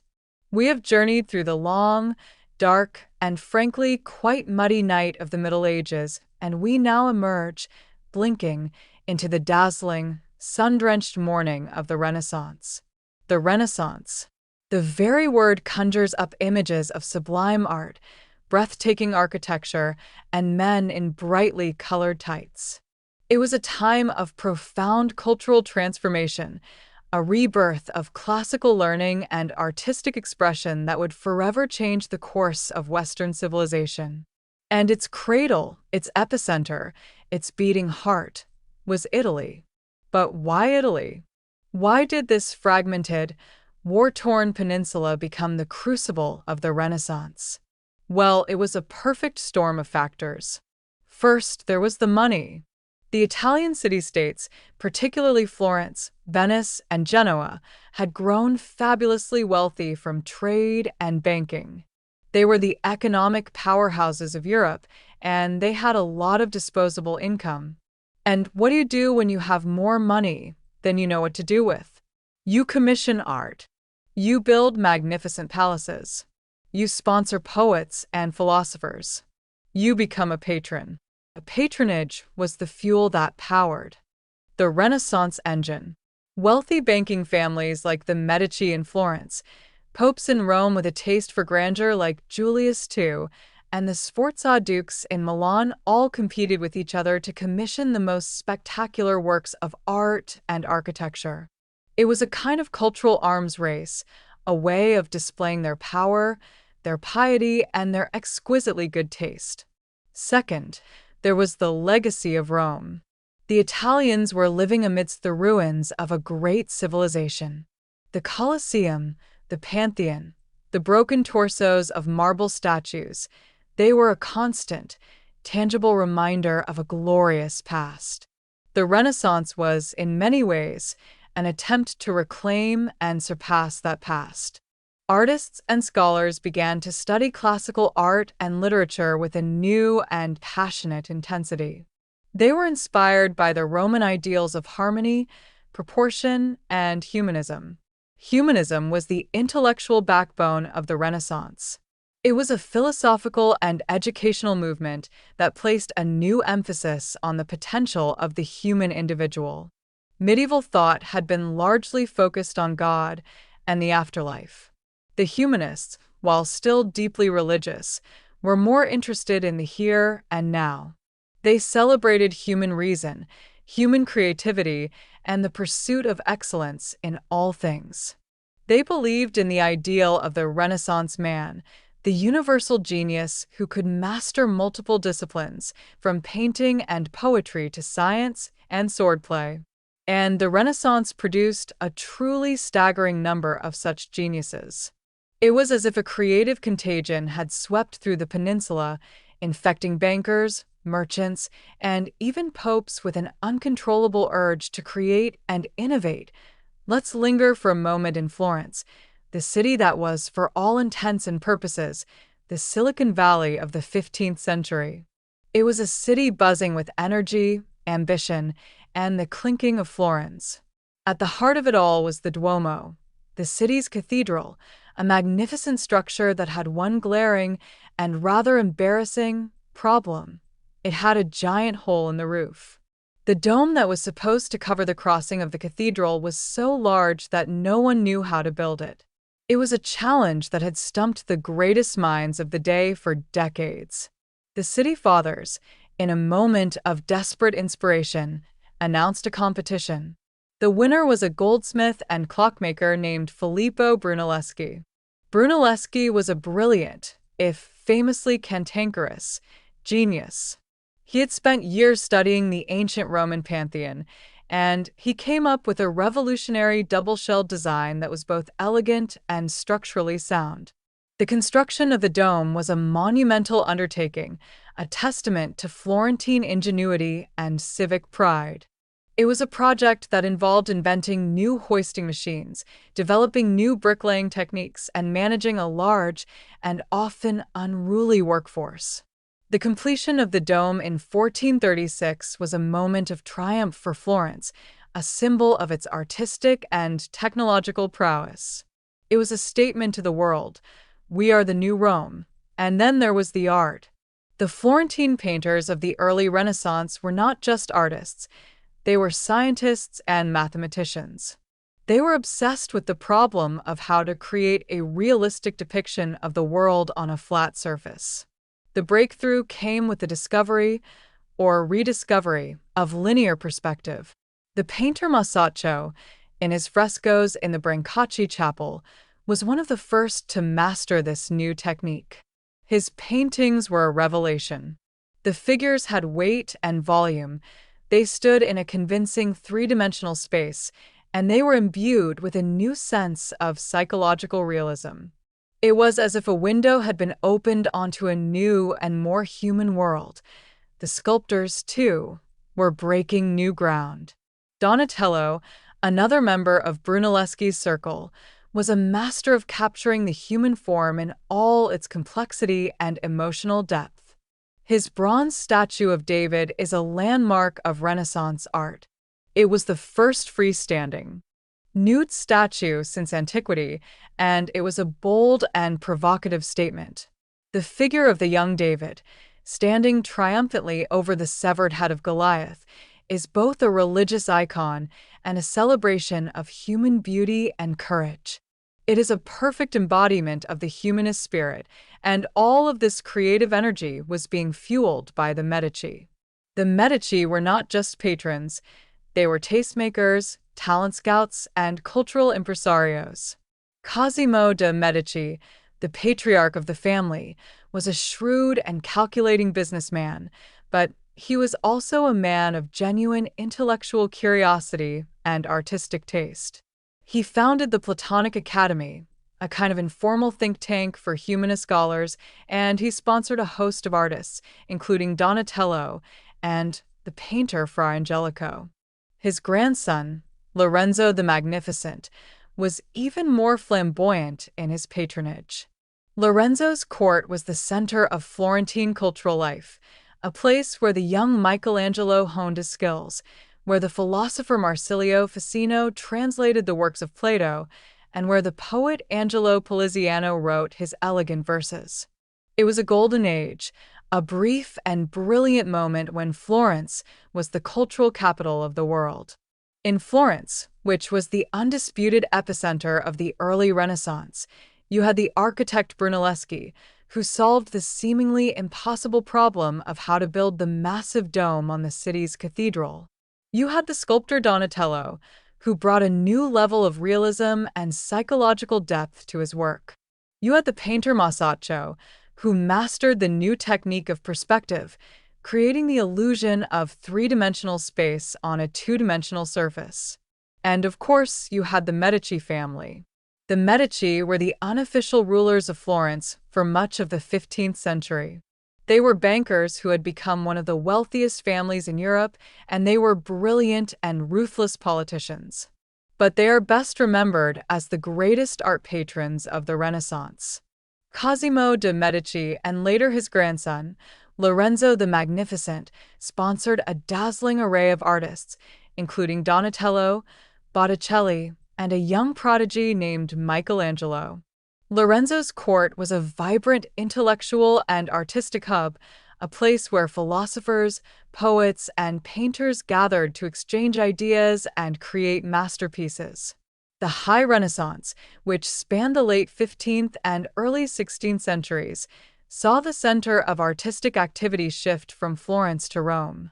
The popes, now flush with cash and ambition, were determined to make Rome the most beautiful city in the world. They embarked on a massive building and beautification program, and they summoned the greatest artists of the day to work for them. And so, we have the holy trinity of high Renaissance art: Leonardo da Vinci, Michelangelo, and Raphael. Leonardo was the ultimate Renaissance man. He was a painter, a sculptor, an architect, an engineer, a musician, and a scientist. His mind was a whirlwind of curiosity and invention. He painted the Mona Lisa, with her famously enigmatic smile, and The Last Supper, a masterpiece of psychological drama. But he also filled thousands of pages of notebooks with his scientific observations and his designs for flying machines, tanks, and submarines centuries before they would become a reality. He was a man so far ahead of his time that it's a wonder he didn't just spontaneously combust. Michelangelo was a different kind of genius. He was a brooding, tormented, and deeply religious soul, a man who saw art as a form of divine struggle. He was a sculptor who could see the figure trapped inside the block of marble and believed it was his job to set it free. His statue of David is a perfect embodiment of humanist ideals, a celebration of the beauty and power of the human form. But his greatest achievement is undoubtedly the ceiling of the Sistine Chapel in the Vatican. For 4 long and agonizing years, he lay on his back on a scaffold, painting hundreds of figures in a vast and complex theological drama that is one of the most awe-inspiring works of art ever created. Raphael, the youngest of the 3, was the master of harmony, grace, and serene beauty. His paintings, like the School of Athens, are models of classical balance and clarity. He was a man of immense charm and talent, and his early death, at the age of 37, was a tragedy for the art world. The Renaissance was not just about art. It was also a time of profound political and intellectual change. In the realm of political thought, the most important figure was Niccolò Machiavelli. Machiavelli was a Florentine diplomat who, after being exiled from the city, wrote a short and deeply unsettling book called The Prince. It was a practical guide for rulers, a kind of how-to manual for acquiring and maintaining power. And it was utterly ruthless. Machiavelli argued that a successful ruler must be willing to lie, to cheat, and even to kill to achieve his goals. He famously wrote that it is much safer to be feared than loved. The Prince was a shocking and scandalous book, and it has given us the word Machiavellian to describe a certain kind of cynical and manipulative political behavior. But it was also a brutally honest and clear-eyed assessment of the political realities of his time. And those realities were about to get a whole lot more brutal. The very things that had made the Renaissance possible, the wealth of the city-states, their fierce independence, their constant rivalry, also made them incredibly vulnerable. While the Italian states were busy fighting each other and producing beautiful art, the nations of Europe, particularly France and Spain, had been consolidating their power, creating large, centralized monarchies with powerful professional armies. And in 1494, the French king, Charles VIII, looked down at the wealthy, divided, and militarily weak Italian peninsula and saw a ripe fruit, ready for the picking. He marched his army into Italy, and so began the Italian Wars, a series of conflicts that would last for over half a century and would turn Italy into the battlefield of Europe. The Italian Wars were a disaster for Italy. The French and the Spanish, and later the Holy Roman Emperor, fought for control of the peninsula, sacking cities, devastating the countryside, and generally making a complete mess of things. The city-states, with their small mercenary armies, were no match for the new military powers of Europe. The sack of Rome in 1527 by the mutinous troops of the Holy Roman Emperor Charles V was a particularly traumatic event. The city was plundered, its citizens were slaughtered, and its great works of art were defaced. It was a brutal and symbolic end to the High Renaissance. By the middle of the 16th century, the wars were over, and a new political reality had been established. Spain had emerged as the dominant power in Italy. The Spanish controlled the Kingdom of Naples and Sicily, the Duchy of Milan, and a series of smaller territories. The Papal States remained under the control of the Pope, and a few independent states, like Venice and Savoy, managed to hold on to their autonomy. But the age of the proud, independent city-state was over. Italy had lost its independence, and it would not regain it for another 300 years. The Renaissance, that brilliant flowering of art and intellect, had been born out of a unique set of political and economic conditions. But those very conditions had also led to its downfall. The Italian peninsula, once the proud center of European civilization, was now a backwater, a collection of subject territories ruled by foreign masters. And as we drift off into a deep and dreamless sleep, we can ponder the tragic irony of a land that had given the world so much beauty, now finding itself so utterly bereft of power.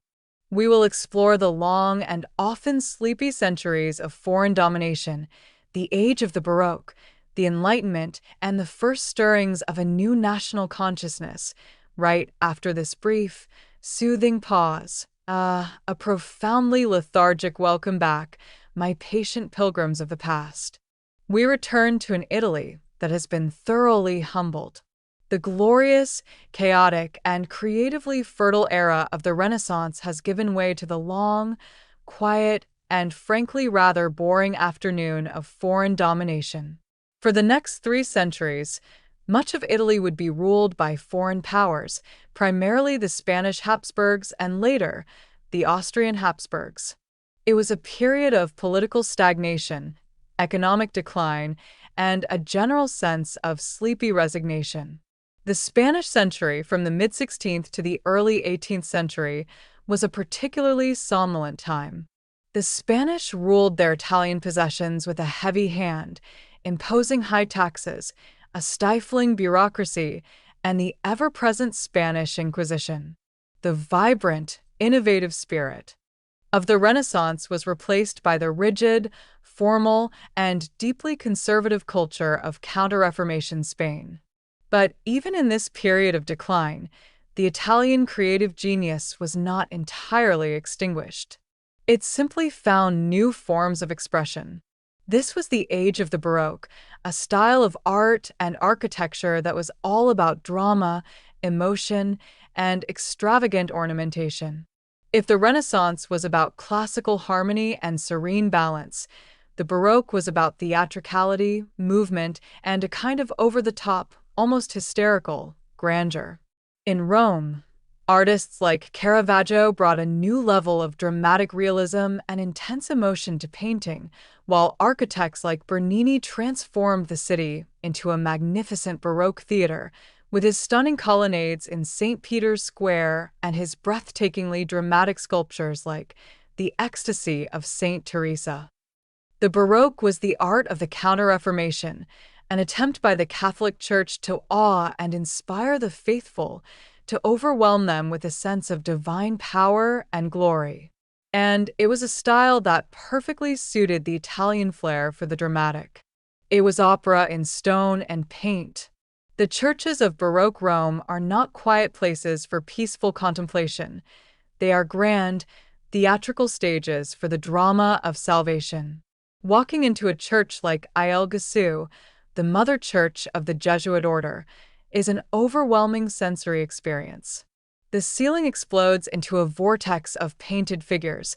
The walls are covered in colored marble and gilded stucco, and the whole space seems to be alive with a kind of divine energy.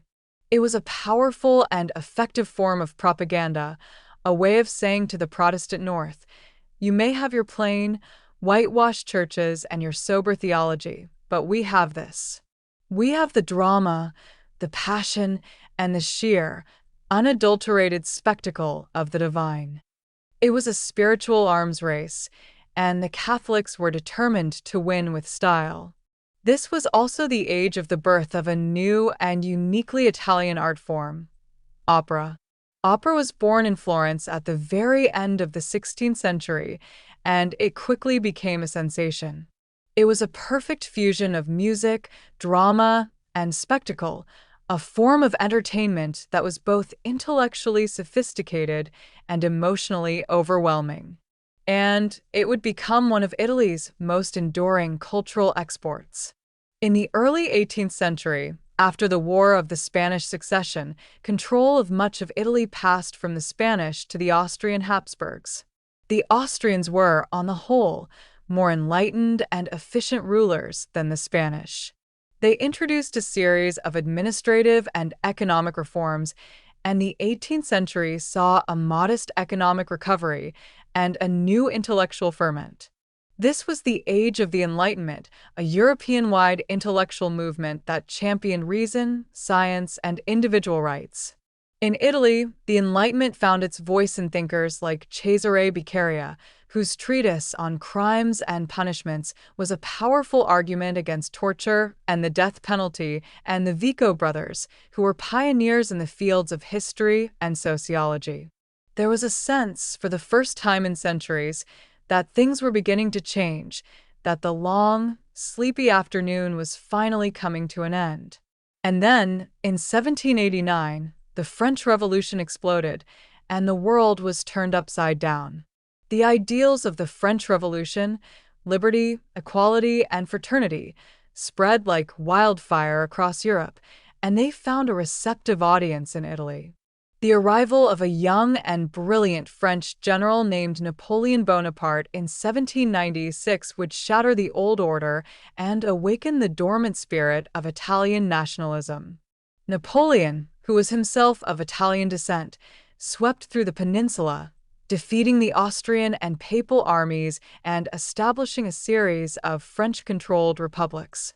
For the first time in centuries, the tricolor flag of a unified Italian state flew over much of the peninsula. Napoleon's rule was, in many ways, a continuation of foreign domination, but it was a different kind of domination.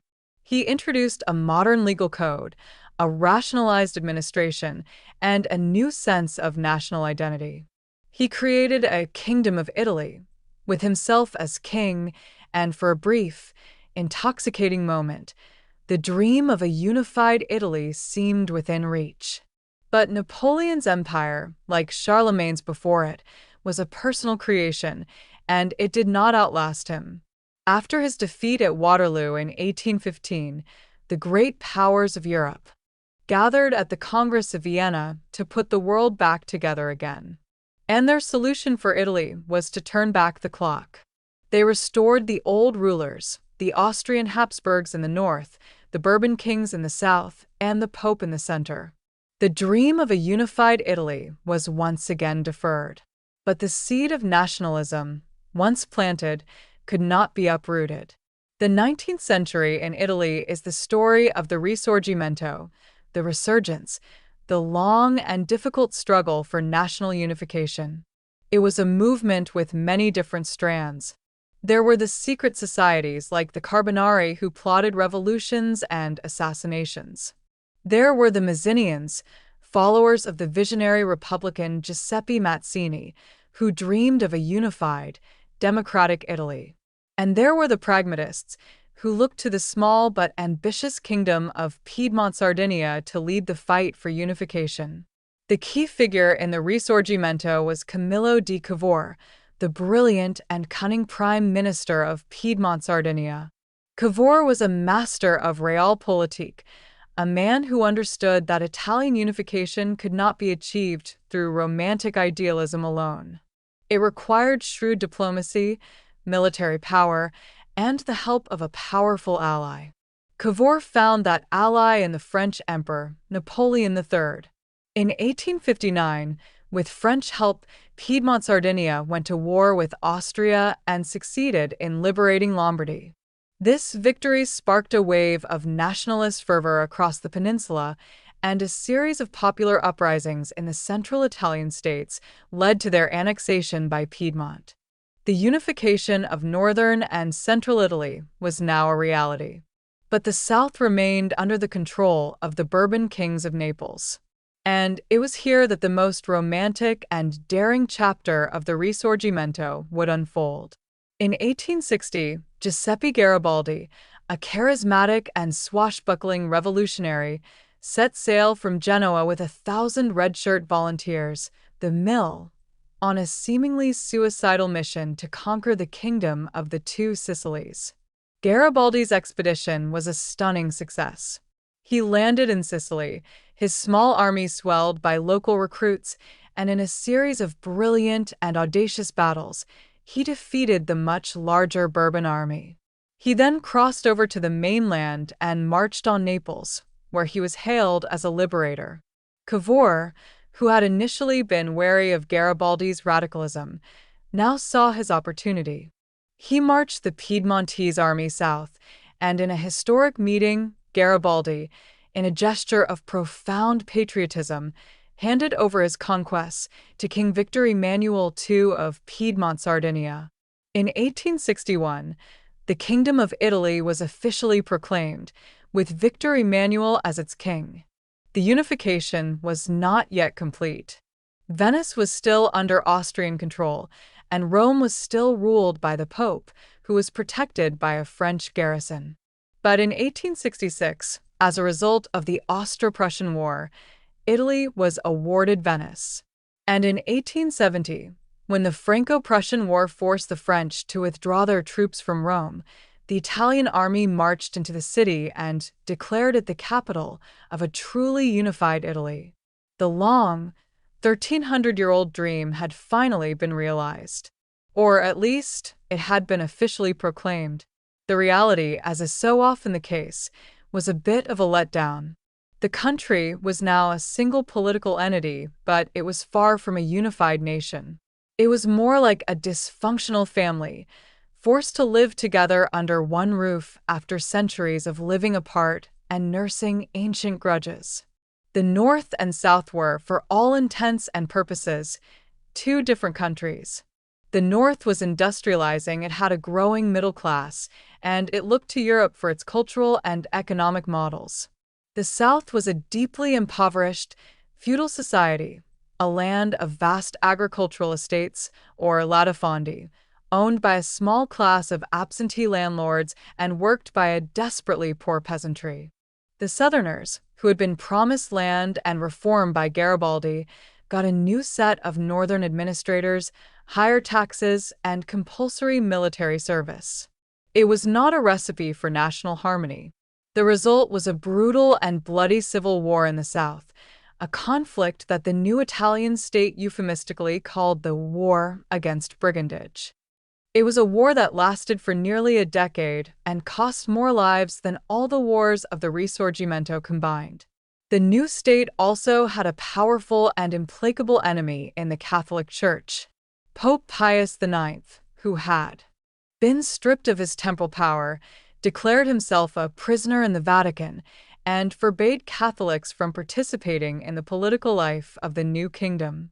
This created a deep and lasting rift between the Church and the state, a kind of national identity crisis that would haunt Italy for decades.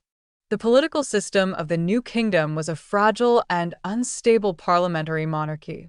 The right to vote was limited to a tiny, wealthy elite, and the political landscape was dominated by a system known as trasformismo, a practice of creating centrist, coalition governments by bribing and co-opting political opponents.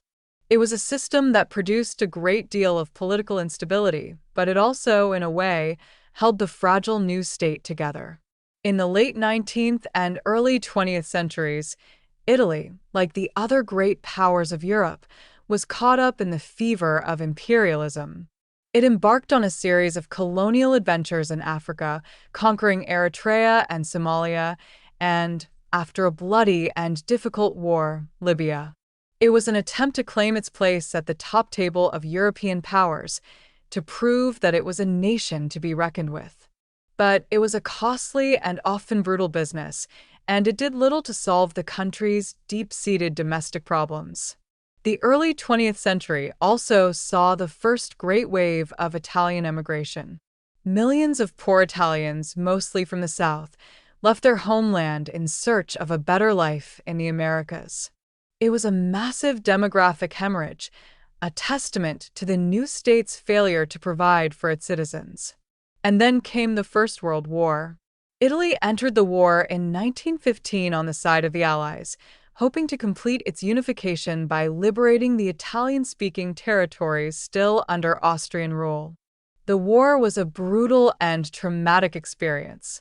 The Italian and Austrian armies fought a series of bloody and inconclusive battles in the treacherous mountain terrain of the Alps. The Battle of Caporetto in 1917 was a particularly devastating defeat for the Italians, a national humiliation that would have profound political consequences. Italy emerged from the war on the winning side, but it was a mutilated victory. It did not get all the territory it had been promised, and the country was left with a deep sense of resentment and disillusionment. The post-war period was a time of intense social and political turmoil. The economy was in a state of collapse, there was mass unemployment, and the country was racked by a wave of strikes and factory occupations. The liberal state seemed incapable of dealing with the crisis. And into this power vacuum stepped Benito Mussolini. Mussolini was a man who perfectly embodied the chaotic and violent spirit of the age.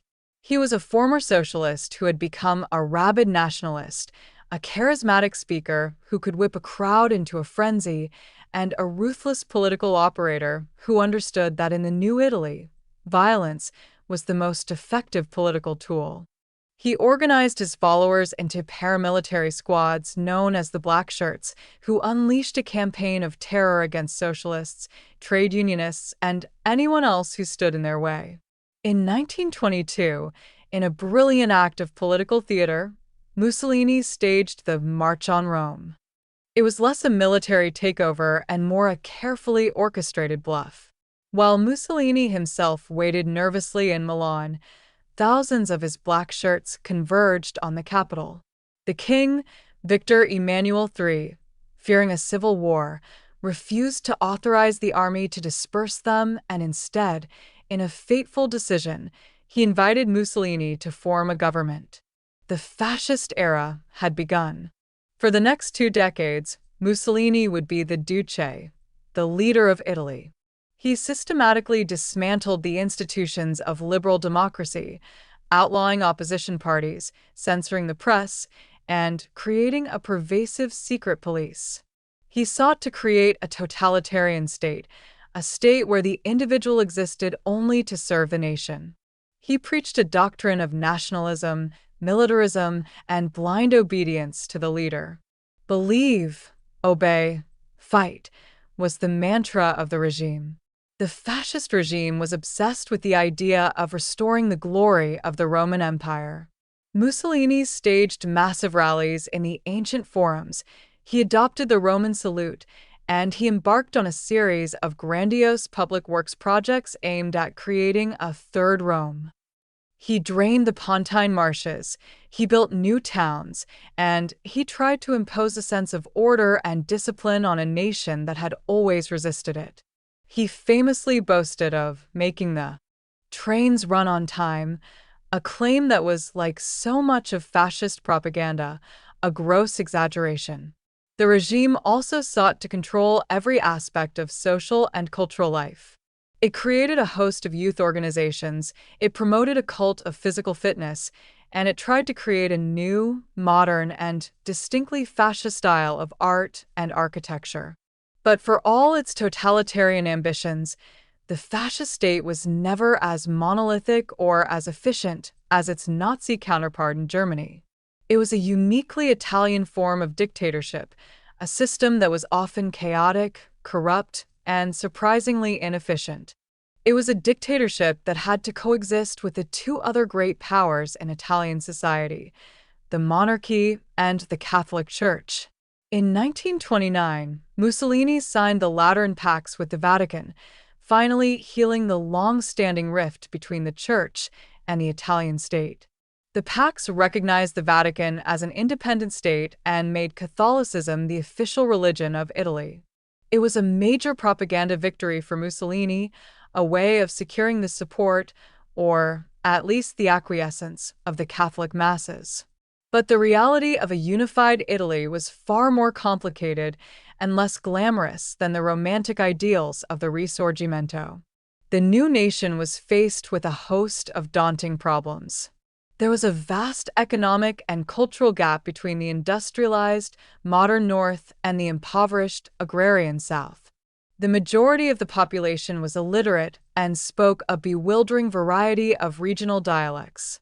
And the Catholic Church, furious at the loss of its temporal power, refused to recognize the new Italian state and forbade Catholics from participating in its political life. The early decades of the unified kingdom were a time of political instability, social unrest, and a desperate attempt to forge a national identity. Italy, in the famous words of the statesman Massimo d'Azeglio, had been made. Now, it was necessary to make Italians. The 20th century would bring new and even greater challenges.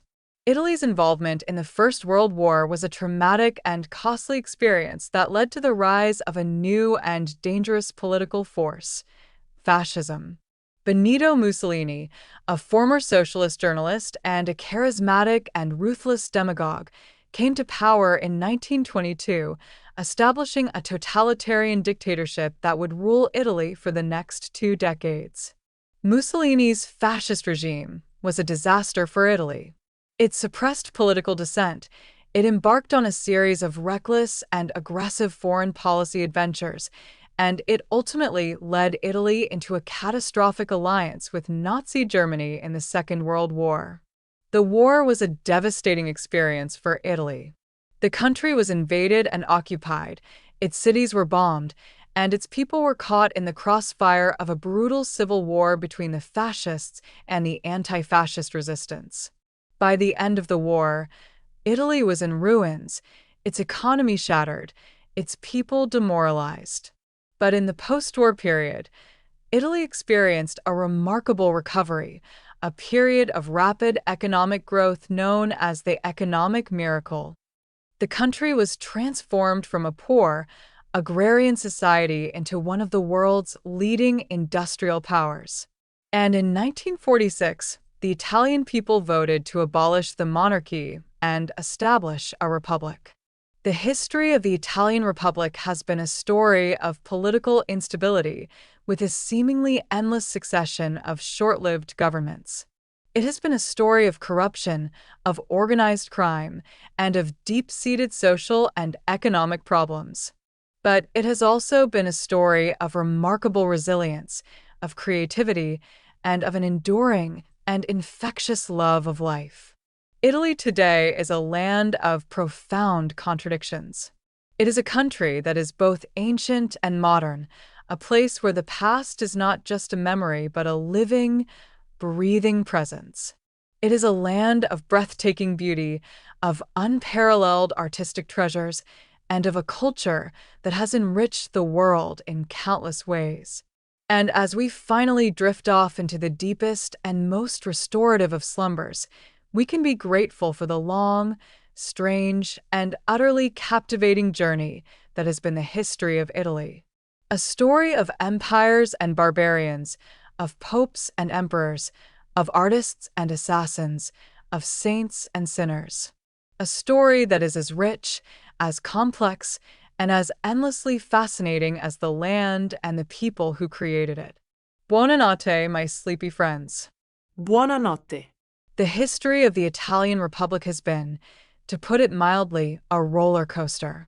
It has been a dizzying carousel of governments, a political soap opera with a constantly changing cast of characters. The average lifespan of an Italian government in the post-war period has been just over a year. It's a system that seems to be in a permanent state of crisis, and yet, somehow, it endures. It is a testament to the Italian genius for improvisation, for finding a way to muddle through, for treating politics not as a solemn duty, but as a kind of national sport. And then there is the economy. The economic miracle of the 1950s and 60s was a truly remarkable achievement. Italy was transformed from a poor, rural nation into a global industrial powerhouse. It became a world leader in fashion, in design, in food, and in fast, beautiful, and deeply impractical cars. But the miracle had a dark side. It exacerbated the old divisions between the North and the South, and it created a host of new social and environmental problems. The 1970s, the so-called Years of Lead, were a particularly dark and violent time. The country was racked by a wave of political terrorism from both the far left and the far right. It was a time of bombings, of kidnappings, and of political assassinations. It was a time when the very fabric of the Italian state seemed to be unraveling. And yet, once again, Italy survived. The state, for all its weaknesses, did not collapse. The Italian people, for all their cynicism and disillusionment, did not give up on democracy. And that, perhaps, is the most enduring lesson of Italian history. It is a story of resilience, of an uncanny ability to survive and even to thrive in the face of chaos and adversity. It is a story of a people who have seen it all, who have endured foreign domination, civil war, dictatorship, and terrorism, and who have somehow managed to retain their creativity, their humanity, and their profound and infectious love of life. It is a story that is, in the end, as beautiful, as frustrating, and as deeply human as Italy itself. And now, my dearest history slumberers, our long, meandering journey through the beautiful, chaotic, and endlessly fascinating history of Italy has come to an end. We have traveled from the dusty villages of ancient Rome to the gleaming fashion houses of modern Milan. We have met emperors and popes, artists and assassins, saints and sinners. We have witnessed the rise and fall of empires, the birth of new ideas, and the creation of some of the most sublime works of art and architecture the world has ever known. It has been a long and eventful journey, and you have been most excellent and patient traveling companions. And so, as the gentle, soothing darkness envelopes you, I bid you a very fond and a very sleepy farewell. May your dreams be filled with the beauty of a Botticelli painting, the grandeur of a Roman aqueduct, and the delicious, comforting aroma of a perfectly cooked plate of pasta. Buonanotte, my friends. Buonanotte.